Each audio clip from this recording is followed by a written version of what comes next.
Words in your mouth. Joseph, the leader, so they implied, proclaimed this oddity, which all affirmed. We who build for man's shelter tonight do honor bridegroom and bride. A shudder, maybe of landing, or the dread that a nuptial feast was code for the last scroll rolled. I don't know. I became a servant of the wedding. I was vigilant in angelic mode. While outside the deer emerged to lap from the mountain stream, the moon was also poised to swing from the Compostela rafters of a cloud-bursting sky in this Nazareth dream. Upon Joseph's roof, the rain punctuated a serenity that grew that night. The bride favored me with her trust in a crucial errand. I was servant to the working crew. In candlelight glimmerings, the night danced in his eyes, which always it seemed were on me. He was younger than 12. The guests asked him to rise.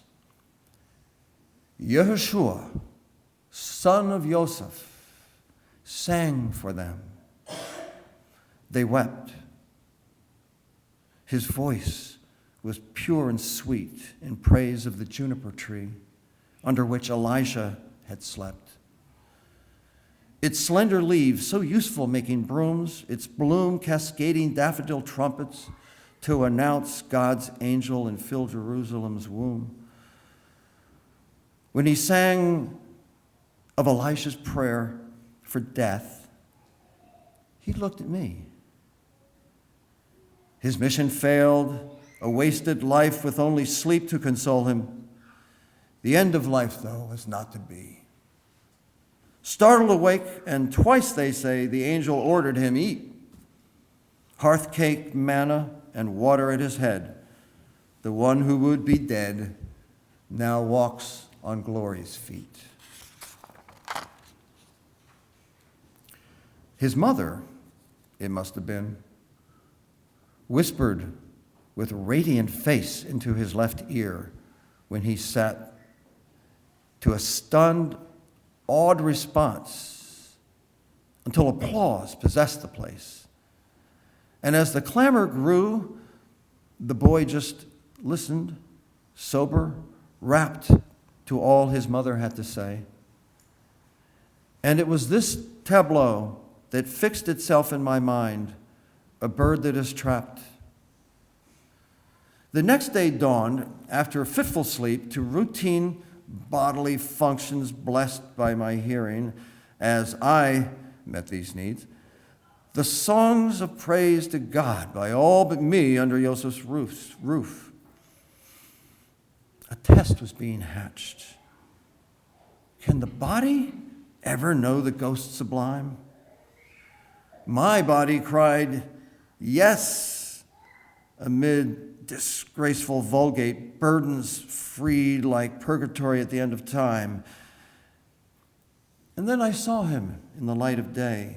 He was serving from his mother's pan the morning cake to sustain the workers, soon to travel to the camp, the construction site, to build as man can. And your morning sacrifice? He smiled warmly at my perplexity.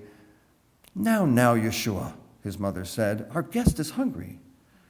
As the men bustled out the door, a silent plea was hammering from inside my chest, and the boy crossed the room and took my hand and led me outside and gestured wide and beaming to the placid sky and earthly bloom.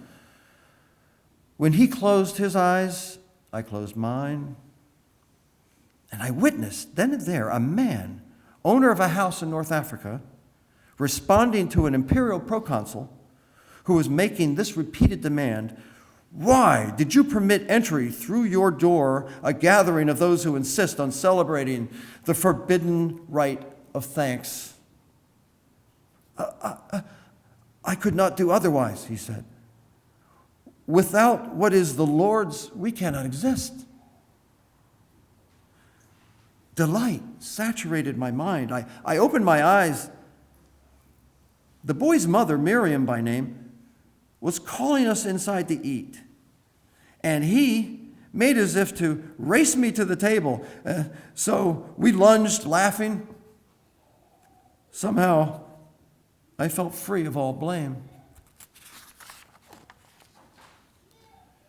Breakfast consumed, this son of Joseph gestured, and I followed out into the compound that was Nazareth, extended family dwellings around a courtyard.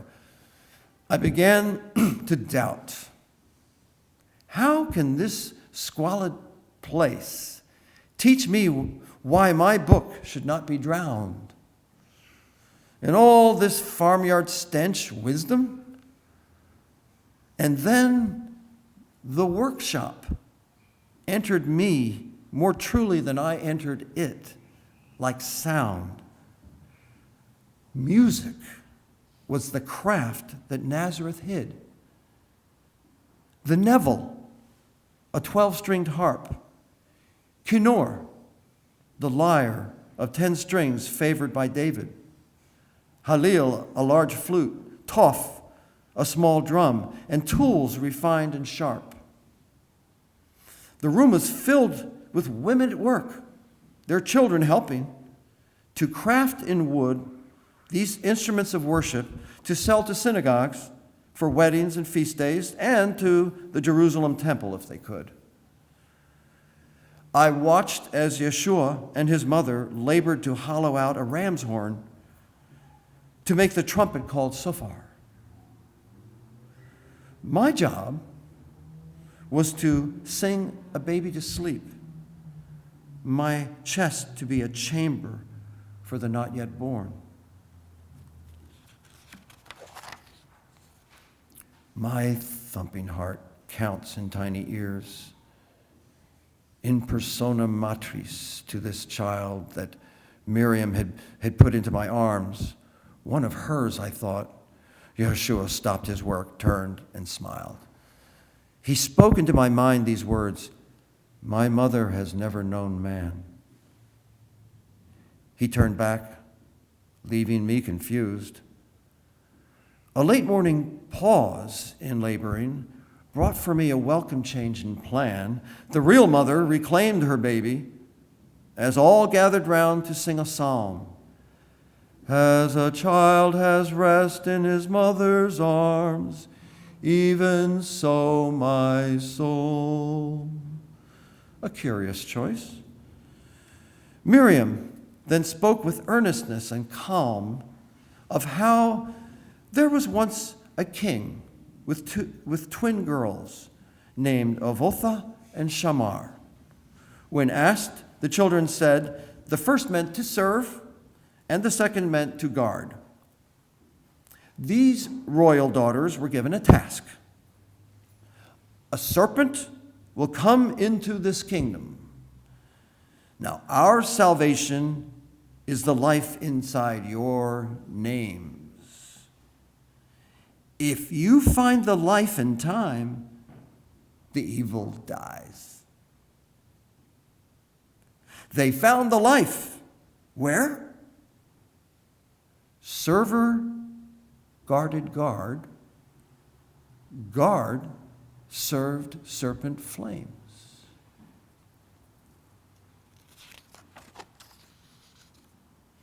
A distant shofar blast now thrilled the room.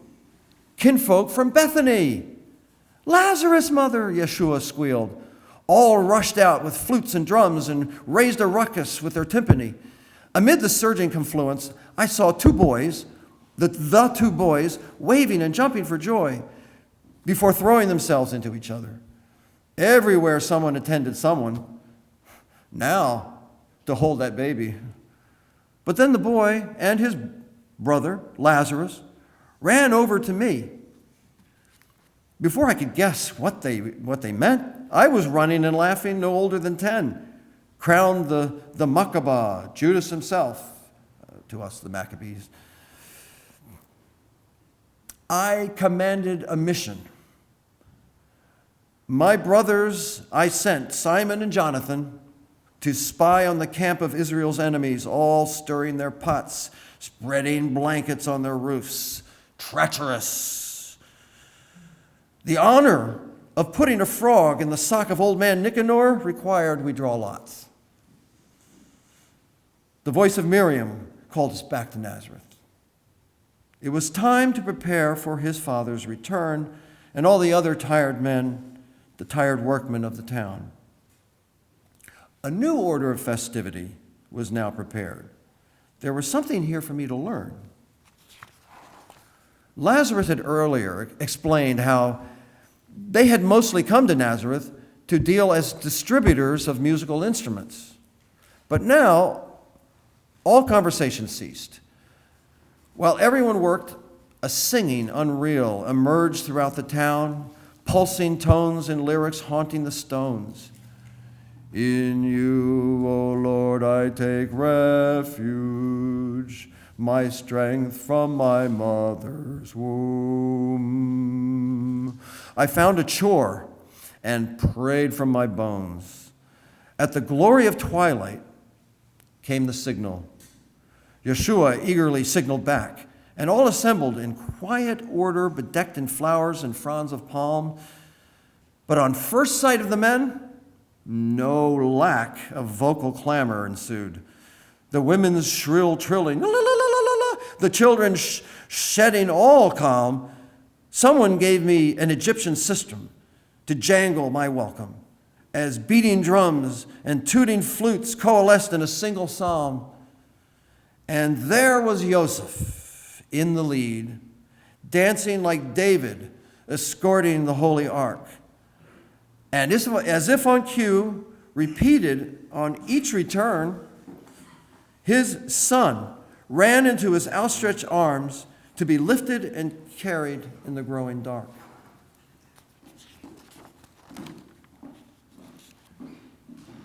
To my surprise, the wedding of last night was to continue. So the evening meal was another feast for bride and groom. How well I had learned the night before the joy that comes from making real angelic service to those who love, whose love was freely woven by tradition's loom. Yeshua could read my thought and looked into my eyes. Your book, he said, is no more than this, a private room. And I wept shamelessly, not knowing why. I trusted that the import would come clear. He took me by the hand again and placed it in his mother's hand, who held me close like that baby I had held before, so dear. She sang to me and spoke to me like one with nothing else to do, and I began to see myself in clarity as one more prone to end a thing than start that which my fears persuade will die. She told me that tomorrow I must go with Yosef and Yeshua to be with them, where they would walk each month to be alone with Abba, the Father. I thanked her for her kindness and agreed.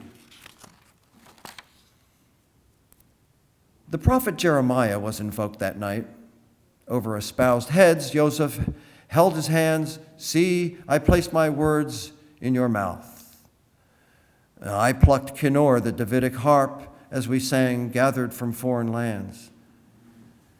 I did not oversleep the next morning's Toda. 3 hours was the hike to Mount Tabor, which loomed to the east. Another hour to climb it. And then the shock to learn that they would carry my waterlogged door without my help the entire way. No! I begged them, no! But it could not be. 5 hours all told, they carried my wood to the mountaintop, and there they prayed. In my shame, all I wanted to do was flee. The door was gaping, inviting escape. My heart was pounding. I must think. Nothing about running would harmonize with the life I'd come to know in Nazareth. I asked Yeshua for water to drink. On that pinnacle of Mount Tabor, I drank from my young friend's water skin. We stood together before my door, in truth, my book, and we embraced. Serene, I turned the page and passed within. The end.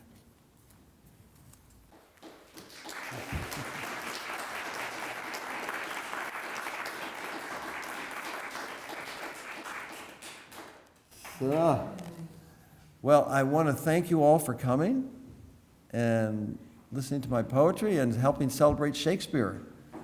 So let's all go downstairs and eat and drink.